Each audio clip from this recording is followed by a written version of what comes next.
Welcome everybody to the first talk of Open Day in Auditorium by Bernelle Verster on the metaverse, gaming, and the metabolism of cities. Give a hand of applause.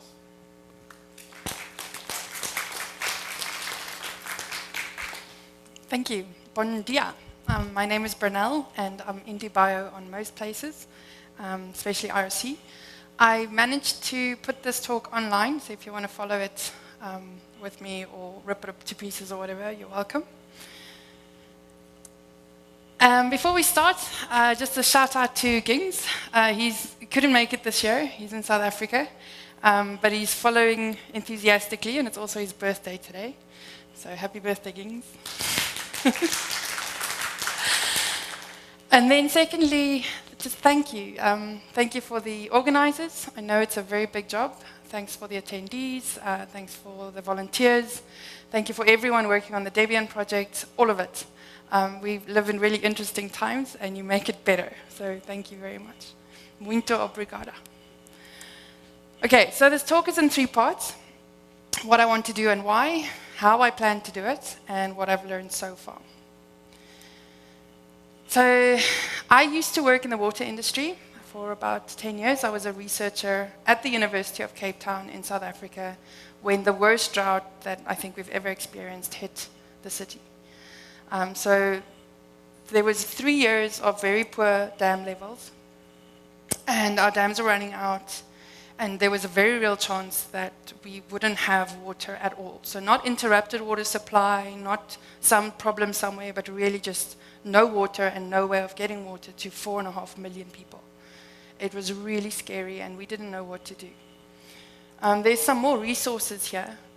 And I just, like this day 0 on the 12th of April was announced, I think around the 31st of March. So we had 2 weeks that if something didn't happen, it would be day 0. So it was a very real thing, and it was really scary.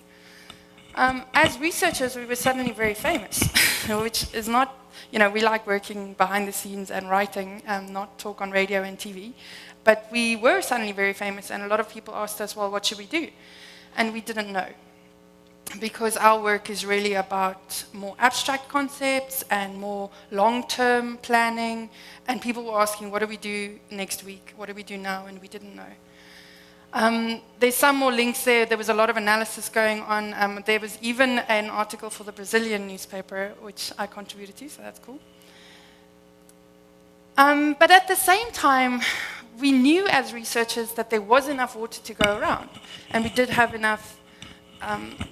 In theory, we shouldn't have a drought, even with poor governance or aging infrastructure, because even in the most severe stage of the drought, enough water fell on the city of Cape Town's metropole to give residents reasonable needs. So not even the drought restrictions, which was 50 liters per person per day, which the whole city complied to, which was fantastic, but like 100 liters.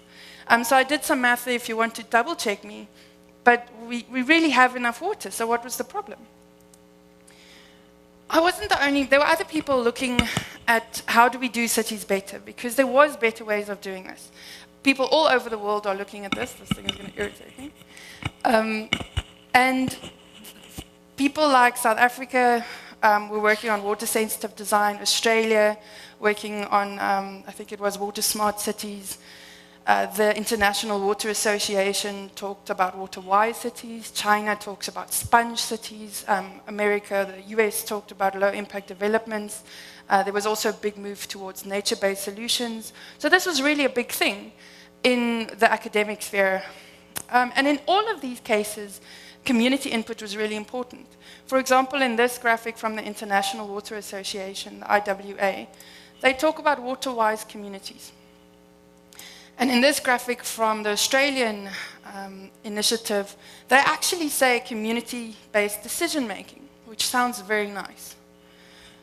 But on the ground, this was not what was happening.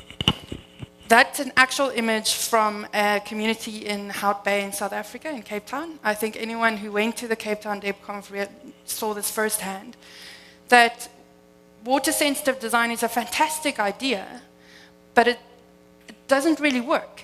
It doesn't really work for everyday people, and it definitely doesn't work in slums and rapidly developing areas like places in Africa and Brazil are very good examples of. I mean, Sao Paulo had the same challenge in 2015.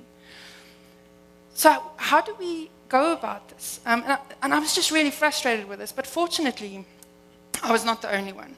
Many other people also said that this is actually, it's a great idea, it doesn't work. So I read 2 quotes for you next. The first one, expertise discovers its limits when the predictables are no longer predictable.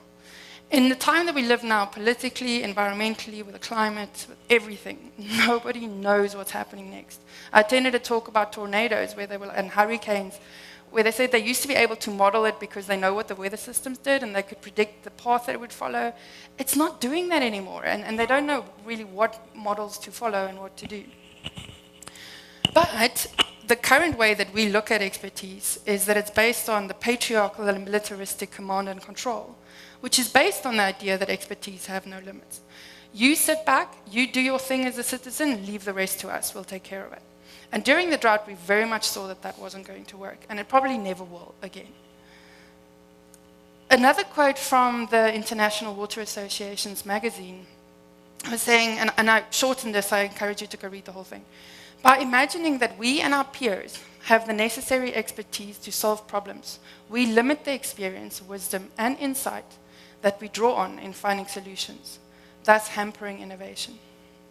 And the quote continues, by assuming that we know best, we break the all-important connections and relationships that integrated systemic planning is built on. Okay, so that's great to say that it doesn't work.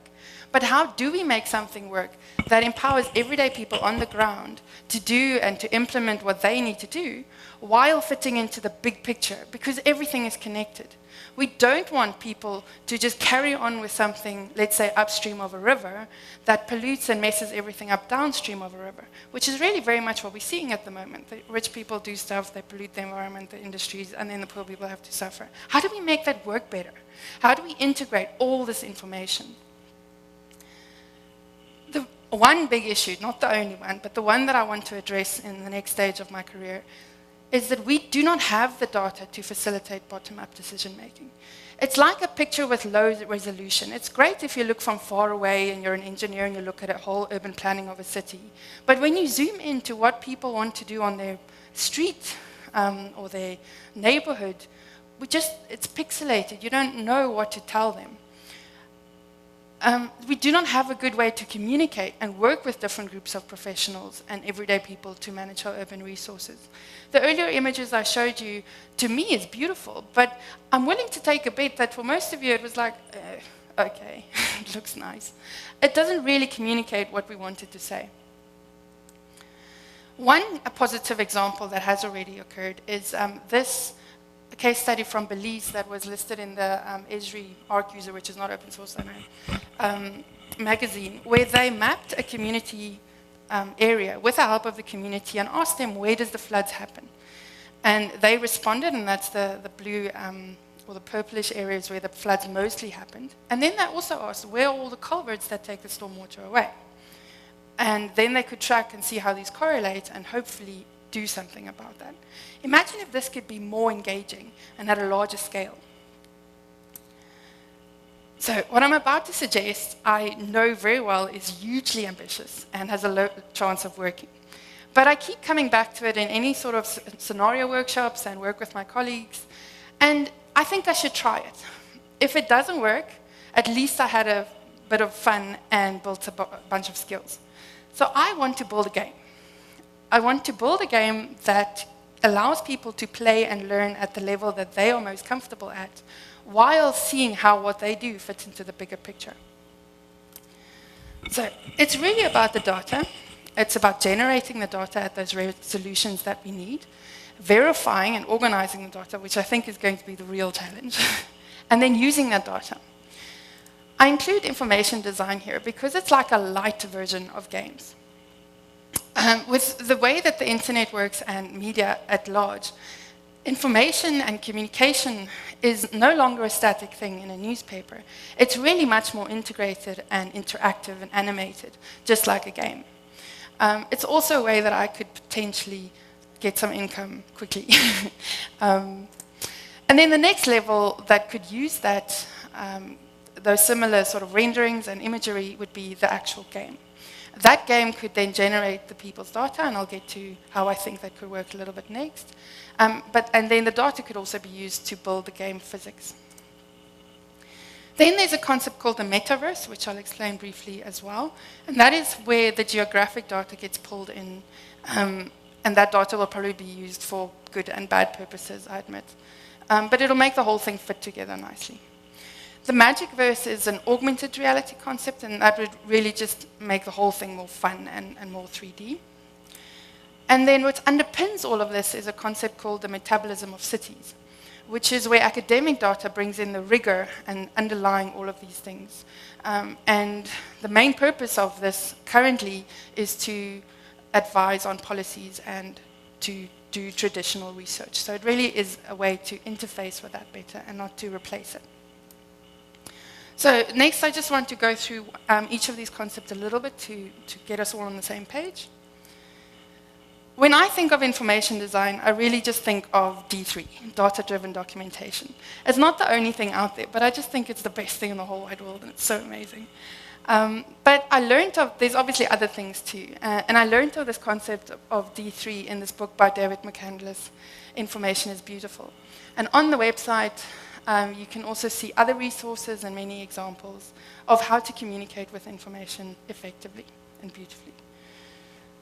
Secondly, the game. So I have this idea that you would play a game in whatever scale you want, but probably start off very local, where you fight zombies or kill people like in Fortnite.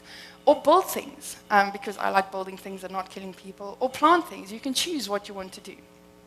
But the clincher is that this game is built on real data and real resources. It's based in a real city with real challenges like we had with the recent drought.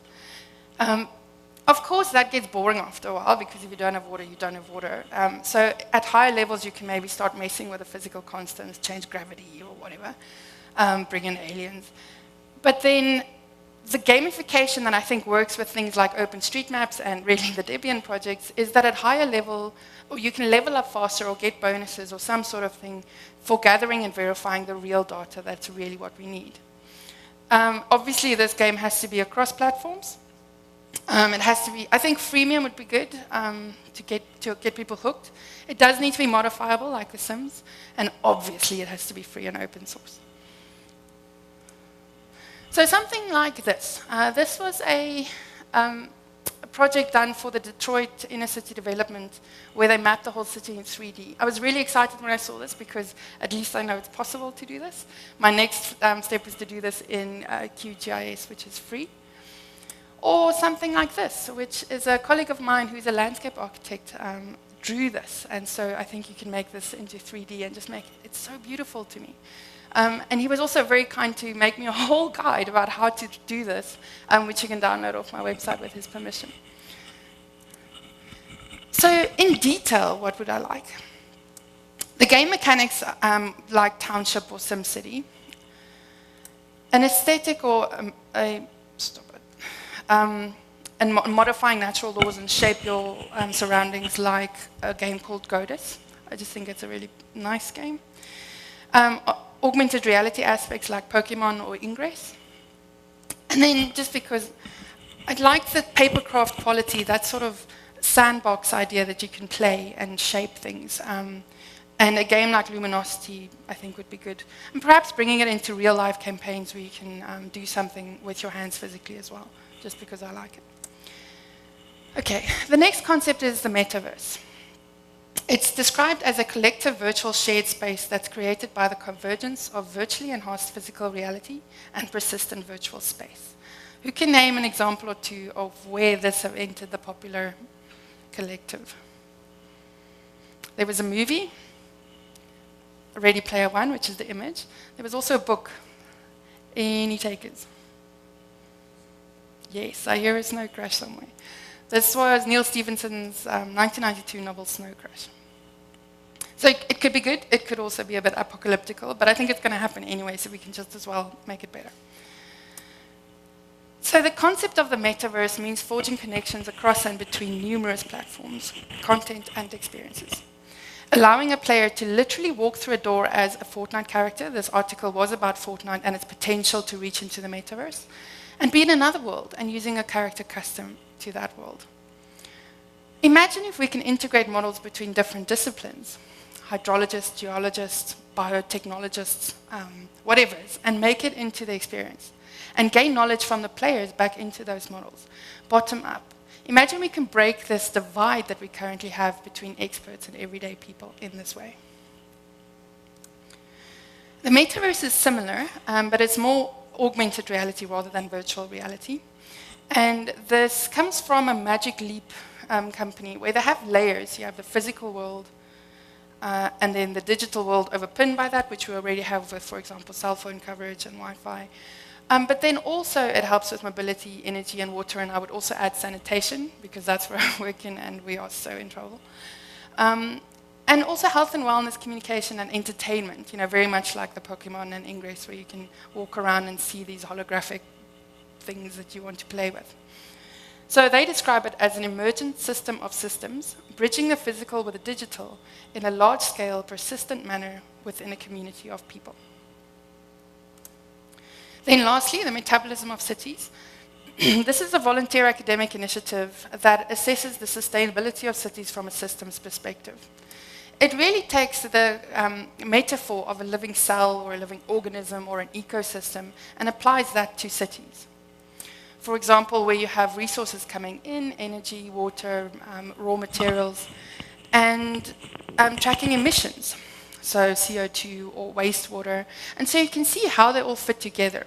Because what we have, as academics have seen, is that when you try to use something else, and the biodiesel and bioethanol that Brazil is famous for is an example, where that was great because you reduce your energy dependence, but suddenly you needed a lot more water. And so it's a way to link all of those things together. This is an example of Cape Town's material balance using the Sankey diagram from the D3 toolset that my colleague Paul Hoekman did for his master's thesis in 2013. So those are the type of things that they look at, and then they can start saying, you know what, these emissions are way too high, or let's see how these things link together. Paul and his colleagues have also created an initiative called Multiplicity, where they are trying to get volunteers to volunteer their time to find the data and then to coordinate it better. So if you're interested, I encourage you to look at that website as well. It is also open source and open access and community driven. In their presentations, and also in, I think it's a European website, they have a system of how to get these systems and data up. And so to link with that, this is how I see it working, that the metaverse is akin to their systems, that the metabolism of cities manages the data, and then the game and the information design really works with the visualization and the models that can help this work better, and supplement that data in a higher resolution for everyday people. Okay, so what have I learned so far? Manage your expectations, not that much. I found this beautiful little course on a recruitment website, actually, that went through all the tools that you would need or could use for information design. And so they very nicely organized it between data handling, charting, programming, mapping, and animation. And I've just sort of limited it down to which of these tools are open source. And please feel free to comment or supplement or critique any of these. Basically, lots and lots of Python, a fair amount of JavaScript, QGIS, Inkscape, and Blender. So far, managed to build my presentation in Reveal.js. Yay! This took me a really long time. I'm getting there with D3. I'm currently busy with 3D modeling, and will soon be able to model a coffee mug in Blender, and hopefully animate it as well. And then next week, and maybe a little bit this week, I should work with QGIS to get a 3D landscape, and then animate the resource flows through it. The big plan for me in the next, say, 15 months or so is to learn all of these things, and then develop a prototype. So I don't think I'll be able to have the real game, or maybe I would, but at least a video or an animation that explains or that shows you how that works. And then also build my portfolio and get a job, get some income to survive. But then apply to initiatives. There's a lot of competitions out there that guide you and mentor you through the way. I've listed 3 there. And then if successful, get some funding, build a team, and really do this. If that doesn't work, write it off as a fun experience and move on. Okay, so because this is Debian Open Day, just a few last comments on why Debian. Firstly, I think it has experience, the project has experience with fitting things together reliably. You can just imagine with all these things we're trying to fit together and build layers on, they need to be reliable, they need to be bug-free, they need to be trusted. And Debian is really good at that. I hear about it all the time from Graham, every evening. It's very good for cross-platform initiatives because you know that if something has that stamp of approval almost, then it'll probably work with other things. But also really because there's a strong culture in the Debian project, and the DebConf is an example of that, of bottom-up building. And I think that's fantastic. I'm an ultra noob, so my plans for DebConf, the DebCamp, and probably the rest of DebConf is how to learn to package. I really struggle with this. I found a couple of resources that hopefully is useful to other people as well. If there's others, please let me know and I'll update the presentation. Then I want to start with a package related to information design. I'll probably join up with a team, probably the JavaScript team. I'll probably try to adopt an orphan package because it sounds like that's a great way to start. I just found this awesome list of all the JavaScript packages, and then there's ways to search the database and find who contributes and track stuff. It's just all sorts of nice links that I found in the last couple of weeks. So in conclusion, what I'm trying to do, I'm trying to build a game that allow bottom-up data gathering to make the models that urban metabolism work on better. I think that there is opportunities already being explored in concepts related to the metaverse that I'd like to draw on.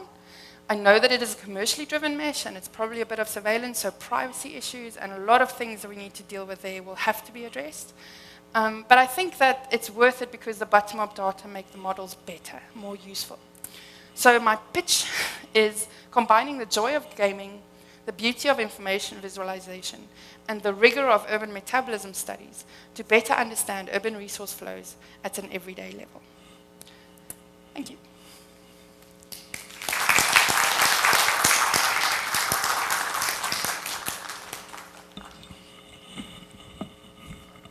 Yeah, there's loads of type of questions. I think, do you need the mic? Do you have a mic? 1, 2, 3. Yes. Yes. Awesome idea. Thank you so much. I'm thinking that all these gamers, I'm not playing games myself that much, but do gamers not care about privacy, or have you thought about the privacy aspects of this whole thinking? Because I don't recognize that. Is that part of the business plan of the premium, that you then suck in the people's, they get rewards, they win something, and the tracking of who win, who lose, is that the central part, or how does that, how do you think? Thanks. My honest answer is I don't know yet. I just know that it's important. I would imagine that at the lower levels, it's sort of a fictionalized thing where you have a set game story.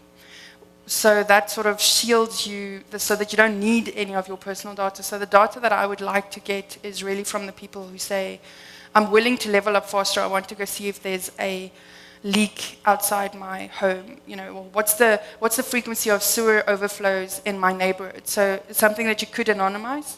And then at higher levels, it'll, I think, become much more maybe like the Debian maintainers team and developers team, where it's actually a whole nother layer over the game.